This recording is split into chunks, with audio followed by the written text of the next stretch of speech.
Շնորհակալություն, մեծարգո վարչապետ,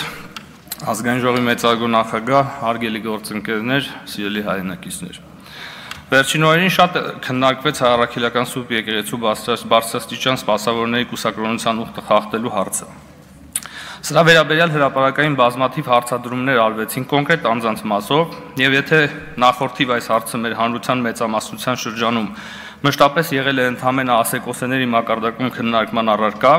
ապա դատելով հարցի հասցեատերերի շարունակական լռությունից, ուղղակի հնարավոր չէ հետևություն չանել առ այն, որ այս ենթադրությունները ամենևին ենթադրություն չեն, եւ որ Գարեգին Բեն կամ այլևս Կտրիչ Ներսիսյանը խախտել է կուսակրոնության ուխտը, որ նա ունի զավակ եւ հետեւաբար պիտի կարգալույծ լինի եւ անհապաղ ազատի վեհարանը։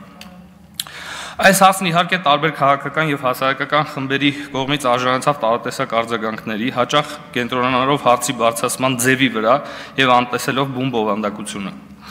Իսկ քաղաքական ընդդիմության արձագանքն առհասարակ վերաբերվում էր թեմայի շուրջ թերևս ամեն ինչին, բացի հարցի բուն էությանը։ Իսկ հարցի էությունն ու բովանդակությունը առավել քան հստակ է։ Վերջը, հարգելի ընդդիմություն։ Այդ մարդը խախտել է կուսակրոնության ուխտը, թե ոչ։ Հարցս ուղղում եմ Տիկին Խամոյանին, ով ցավոք այստեղ չէ, ով շատ է սիրում ուղիղ հարցեր տալ եւ ուղիղ պատասխաններ ակնկալել։ Հիշեցնեմ, որ Տիկին Խամոյանն իր երեկվա հուզիչ ելույթում դեմքի լուրջ արտահայտությամբ վարչապետից պահանջում էր ուղիղ պատասխանել, թե վերջինս ինչ է ուզում հայ ժողովրդից եւ ակնկալում ուղիղ պատասխան։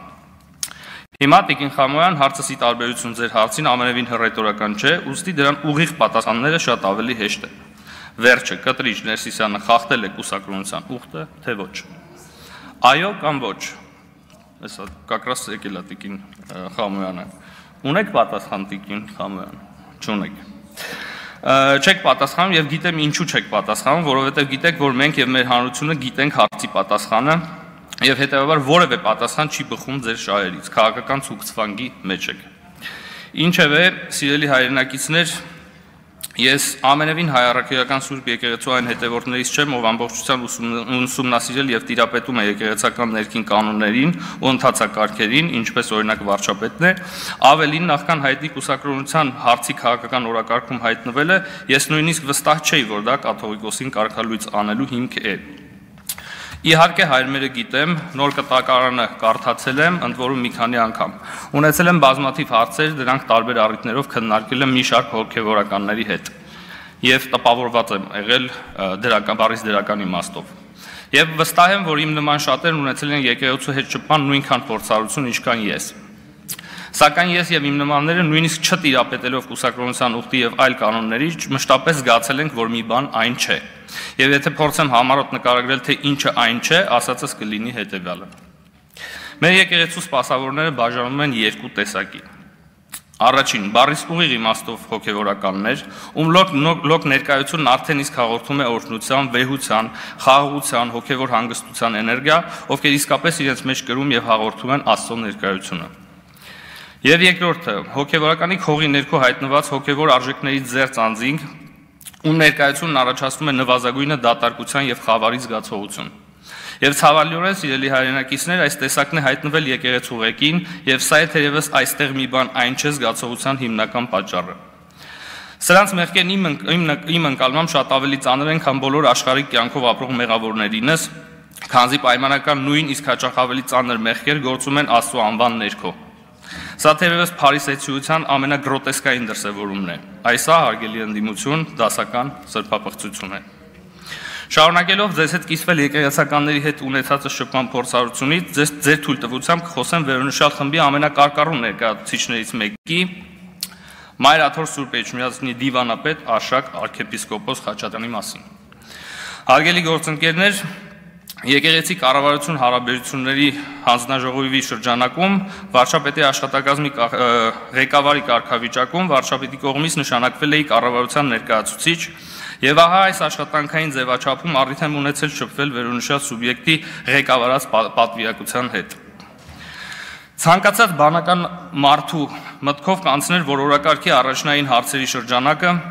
պետք է ներառեր մեր եկեղեցիների կառավարման ու վերանորոգման առնչվող հարցերը, հաշվի առնելով, որ դրանց մի մասը գտնվում է եկեղեցու հաշվեկշռում, իսկ մի մասը կառավարության կամ մասնավորապես ԿԳՄՍ հաշվեկշռում։ Թվում է, թե եկեղեցին ուրիշ էլ ինչ քննարկման թեմա պիտի ունենա կառավարության հետ։ Բայց արի ու տես, որ ժամեր տևած մի քանի քննարկումների չսպառվող միակ օրակարգային հարցը եկեղեցու հարկային դաշտից ամբողջապես դուրս բերելն էր,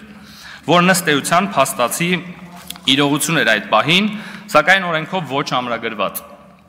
Առաջին իսկ հանդիպման արդեն իսկ օրենքի նախագիծը թղթին հանձնած եւ ինձ փոխանցած այս խմբակը 3 ֆորմալ հանդիպում անընդմեջ գումարած ռեստորանային մտերմիկ մեկ ճաշկերույթի ամբողջ ընթացքում հիմնավորում էին այս պահանջը նրանով, որ քանի որ ՀՀ սահմանադրության մեջ ամրագրված է եկեղեցու ուրույն դերն ու առանձնահատուկ կարգավիճակը, հետեւաբար դա պիտի օրենսդրության մեջ արտացոլվի եկեղեցուն ամբողջապես տվեր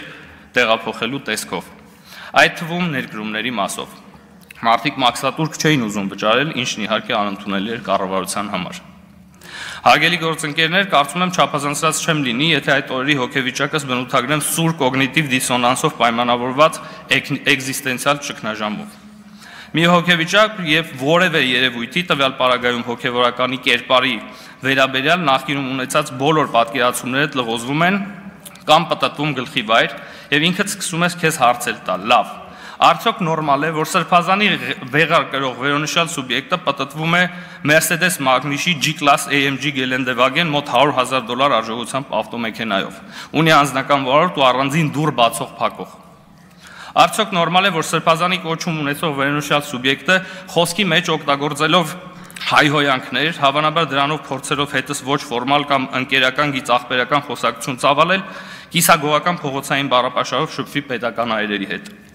Արդյոք նորմալ է, որ սրբազանի կոչում ունեցող վերոնշյալ սուբյեկտն իրեն իրավունք վերապահի ռեստորանում մատուցողի հետ ստրկատիրոջ դերի մեջ մտած քամահարական տոնայնությամբ խոսի վերջինիս հետ եւ այսպես շարունակ։ Իսկ առհասարակ այս օրերի քննարկումների ամենատպավորիչ եւ ոչ պակաս դիսոնանս առաջացնող զգացողությունն այն էր, թե ինչքան ավելի մոտ էր Աստծուն ֆինանսների փոխնախարարը, ով հիմնավորում էր եկեղեցականների պահանջի անթույլատրելիությունը, քան Արշակ Խաչատրյանն ու իր խմբակը, ովքեր ոչ մի կերպ չէին հրաժարվում իրենց նորանոր G-Class Geländewagen-ներ գնելու հեռանկարից։ Այսքան է հարցի էմոցիոնալ եւ բարոյական մասով։ Իսկ ինչ վերաբերում է եկեղեցու եւ պետության հարաբերություններին հարկայի դաշտի համատեքստում, կառավարության դիրքորոշումը այդ օրերին եւ հիմա էլ կարծում եմ պիտի լինի հետեւյալը։ Եկեղեցին պետք է ամբողջապես մտնի հարկային դաշտ եւ որևէ ձեռնարկատիրական գործունեություն պետք է հարկվի ուղիղ այնպես, ինչպես ոլորտի այլ ձեռնարկությունները, ինչից հետո քննարկելի է երկու տարբերակ։ Առաջին, կառավարությունն ամբողջապես եկեղեցուն է վերադարձնում գումարը, հավաքագրված գումարը, որպես նվիրատվություն, սակայն այն հատկացնում է կոնկրետ ծրագրերի շրջանակում եւ իրականացնում է վերահսկողություն այդ գումարի նպատակային օգտագործման վերաբերյալ։ Եվ երկրորդ, կառավարությունը չի վերադարձում հավաքագրված գումարը եւ եկեղեցին ամեն տարի դիմում է կառավարությանը կամ որևէ հաճախականությամբ կոնկրետ ծրագրերի իրականացման նպատակով ֆինանսական աջակցություն ստանալու համար։ Կառավարությունն իր հերթին քննում է ծրագրի նպատակահարմարությունը, որից հետո որոշում է կայացնում տրամադրել գումար թե ոչ։ Համաձայնվեք, որ տրամաբանական է կառավարությանն ընձեռնել նման հնարավորություն։ Ի վերջո, միգուցե կառավարությունը չի ուզում հարկատուների գումարով Արշակ Սրբազանին G-Class Geländewagen գնել։ Իսկ այժմ ուզում եմ դիմել Աստծուն իսկապես մոտ եւ մեզ աշխարհիկ մարդկանց Աստծուն մոտեցնող հայ առաքելական Սուրբ Եկեղեցու իրական սպասավորներին։ Եկեղեցին այն տարիներ շարունակ պղծած խմբակը չէ։ Եկեղեցին դուք եք եւ դուք պետք է այս ամենի վերաբերյալ հստակ դիրքորոշում հայտնեք։ Ես ձեզ կոչ եմ անում այլևս չհանդուրժել այս ամենը եւ վերադարձնել եկեղեցին ժողովրդին, վերադարձնել եկեղեցին Աստծուն։ Եվ վերջում անդրադառնալով քիչ առաջ որոշ ելույթներին կուզեմ անդրադառնալ նախ Քրիստինե Վարդանյանի հնչեցրած մտքին։ Տիկին Վարդանյանն այստեղ ասում է, թե այս օրակարգը կեղծ է եւ սրա նպատակն է շեղել հանրությանը այս հարցերից եւ թվում է հարցեր, որոնք անդիմությունը վերջին 6 տարիների ընթացքում նախքան ազգային ժողով ներկայանալ եւ դրանից հետո